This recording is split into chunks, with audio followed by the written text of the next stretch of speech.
Di balik kilau peradaban manusia tersembunyi kisah-kisah kelam tentang kota-kota yang pernah berjaya, namun kini tinggal puing.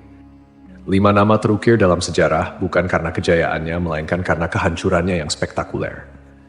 Kota-kota ini, yang konon dikutuk oleh Sang Pencipta, menjadi pengingat abadi akan batas antara kehendak manusia dan murka ilahi.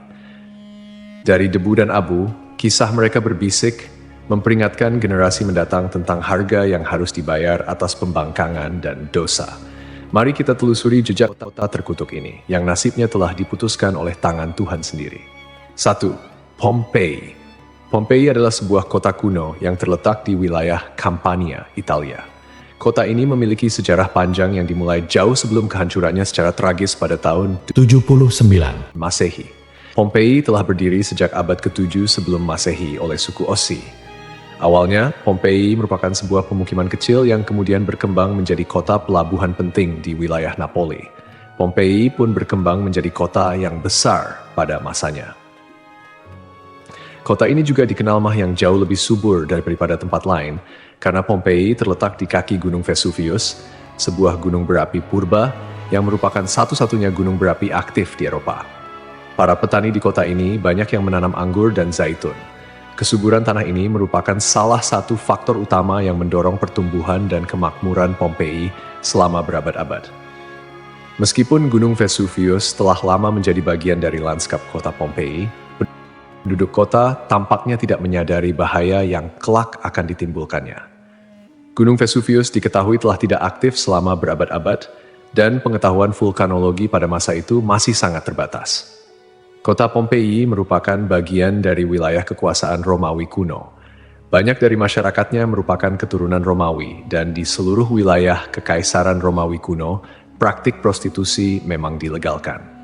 Namun Pompei menawarkan sesuatu yang lebih. Diperkirakan ada 35 rumah bordil yang tersebar di kota ini, jumlah yang tergolong banyak mengingat Pompei hanya seluas 12 km² dengan populasi sekitar 11.000 orang. Untuk menuju rumah bordil, jalanan di Pompei diberi petunjuk arah berupa pahatan falus alat kelamin laki-laki, sebuah tanda untuk membantu orang asing yang mungkin mabuk berat atau tidak bisa berbicara bahasa lokal. Praktik prostitusi biasanya dilakukan oleh para budak yang memasang tarif sangat murah. Bahkan tarif di Pompei jauh lebih murah daripada di wilayah Kekaisaran Romawi lainnya.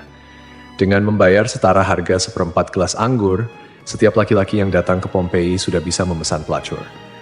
Pada salah satu dinding aula, ditemukan tulisan yang artinya, "Jika Anda mencari pelukan manis di kota ini, semua gadis di sini tersedia."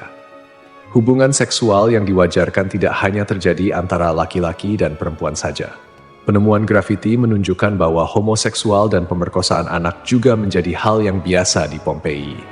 Temuan inilah yang membuat Pompei dijuluki sebagai kota maksiat, terlepas dari arsitekturnya yang megah dan keberagaman karya seninya. Akhirnya, setelah kegiatan maksiat di kota ini semakin parah dan menjadi pemandangan yang lumrah, pada tanggal 24 Agustus 79 Masehi, sekitar tengah hari, terjadilah letusan mahadahsyat dari Gunung Vesuvius. Gunung ini mengeluarkan kolom erupsi yang luas dan tinggi hingga mencapai ketinggian 33 km. Abu vulkanik dan batu apung mulai berjatuhan di Pompei dan di daerah sekitarnya. Tebalnya erupsi menyebabkan kegelapan di siang hari dan membuat orang-orang kesulitan untuk bernapas, sehingga penduduk Pompei banyak yang tidak sanggup melarikan diri. Kemudian pada malam hari, letusan mencapai puncaknya.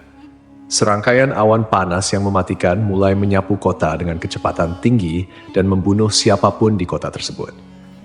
Meskipun sulit untuk memastikan jumlah korban jiwa yang tepat, diperkirakan ada sekitar 2.000 orang yang tewas di kota Pompei, meskipun banyak juga yang berhasil melarikan diri pada tahap awal erupsi.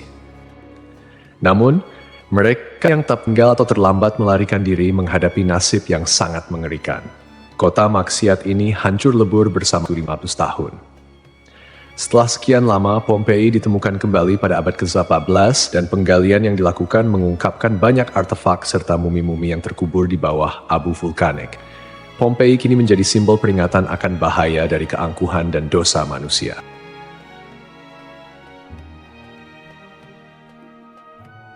Kisah Desa Legetang.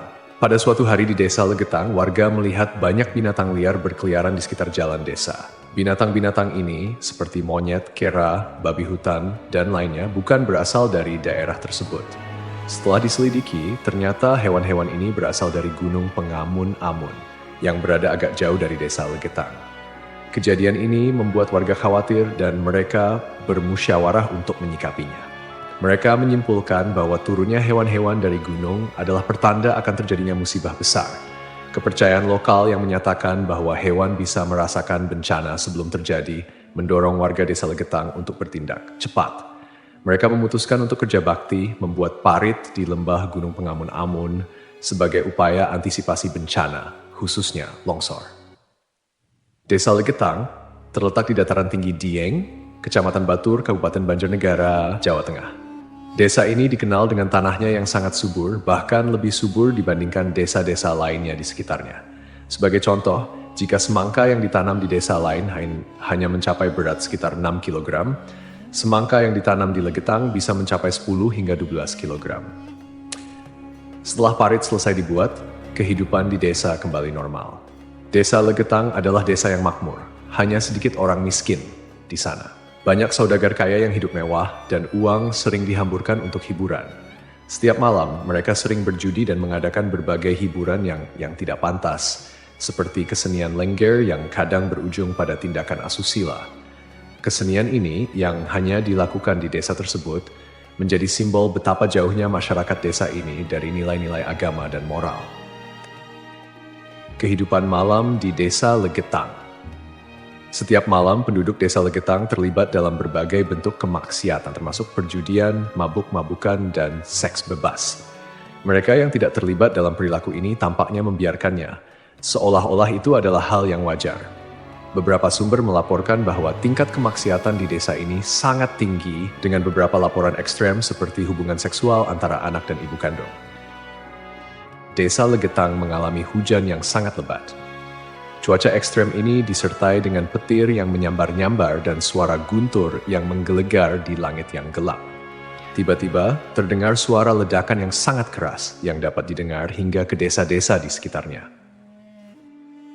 Bukan paginya, setelah badai reda, penduduk desa-desa tetangga terkejut mendapati bahwa desa Legetang telah tertimbun tanah dari puncak Gunung Pengamun-Amun.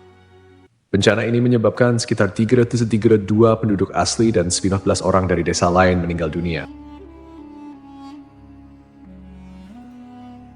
Secara logika, sulit untuk memahami bagaimana desa Legetang bisa tertimpa longsoran dari puncak gunung yang jauh dan terpisah oleh lembah serta perkebunan. Penduduk desa telah membuat parit sebagai antisipasi terhadap longsor, tetapi bencana ini tampaknya melibatkan fenomena yang tidak bisa dijelaskan dengan mudah. Ada yang berpendapat bahwa kejadian ini adalah azab dari Allah karena tidak dapat dipahami secara rasional. Ashabul Ras. Ashabul Ras adalah sebuah kaum yang hidup pada zaman dahulu. Kisah mereka disebutkan dalam Al-Quran sebagai salah satu kaum yang mendapat azab dari Allah Subhanahu wa Ta'ala. Nama Ashabul Ras secara harfiah berarti penghuni sumur atau pemilik sumur. Mereka tinggal di sebuah wilayah yang kini diperkirakan berada di antara Yamamah dan Hadramaut di Jazirah Arab. Kehidupan Ashabul Ras sangat bergantung pada sebuah sumur besar yang menjadi sumber air utama. Tidak hanya menjadi pusat kehidupan, tetapi juga menjadi simbol kemakmuran dan identitas kaum tersebut. Mereka membangun peradaban yang cukup maju di sekitar sumur ini dengan pertanian dan peternakan sebagai mata pencaharian utama. Namun, meskipun telah diberi nikmat berupa sumber air yang melimpah, Ashabul Ras justru menyalahgunakan anugerah tersebut. Mereka mengembangkan sistem kepercayaan yang menyimpang dan menyembah pohon cemara besar yang tumbuh di dekat sumur mereka. Pohon ini dianggap suci dan dijadikan objek penyembahan, menggantikan Allah Subhanahu wa Ta'ala sebagai Tuhan yang seharusnya disembah. Kemusyrikan Ashabul Ras tidak berhenti pada penyembahan pohon saja. Mereka juga mengembangkan praktik-praktik yang bertentangan dengan ajaran Tauhid, seperti membuat patung-patung yang merepresentasikan dewa-dewa mereka, kemudian melakukan ritual dan persembahan kepada pohon cemara, serta menolak ajaran-ajaran monoteisme yang dibawa oleh para nabi dan rasul. Allah Subhanahu wa Ta'ala dalam rahmatnya yang tak terbatas tidak langsung menghukum Ashabul Ras. Sebaliknya, Allah Subhanahu wa Ta'ala mengutus seorang nabi kepada mereka untuk membimbing dan mengingatkan mereka akan jalan yang benar. Nabi yang diutus ini, menurut beberapa riwayat, adalah Nabi Syuaib, meskipun ada juga yang berpendapat bahwa ia adalah nabi yang lain yang namanya tidak disebutkan dalam Al-Quran. Nabi yang diutus kepada Ashabul Ras berusaha dengan gigih untuk mengajak kaumnya kembali ke jalan yang lurus. Ia menyampaikan risalah tauhid, mengajak mereka untuk hanya menyembah Allah Subhanahu wa Ta'ala dan meninggalkan penyembahan terhadap pohon dan berhala. Nabi ini mengingatkan mereka akan nikmat-nikmat Allah Subhanahu wa Ta'ala yang telah diberikan, termasuk sumur yang menjadi berkah dalam kehidupan mereka. Namun, meski telah diingatkan, mereka tetap keras kepala dalam kekufuran dan kemusyrikan, bahkan mulai mengancam dan memusuhi Nabi yang diutus kepada mereka. Penolakan ini berlangsung dalam waktu yang cukup lama, menunjukkan kesabaran Allah Subhanahu wa Ta'ala dalam memberi kesempatan kepada hamba-hambanya untuk bertaubat. Setelah bertahun-tahun menolak ajakan Nabi mereka dan tetap teguh dalam kekufuran, akhirnya azab Allah Subhanahu wa Ta'ala turun kepada kaum Ashabul Ras.